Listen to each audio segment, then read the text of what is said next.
So the modification is attaching a rudder to the Pelican Catch 120.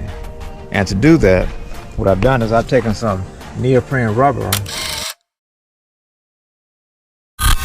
and some marine goop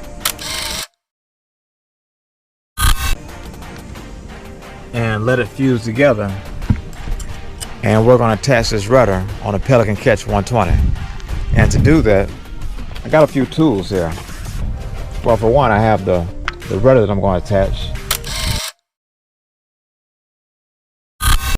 and this is a guard, and we got some paracord. I got a Phillips screwdriver, I got a flathead, I got some 5/8 inch screws, I got some 3/4 inch screws, and I got a Milwaukee fastback, and because if there's any cutting that we need to do.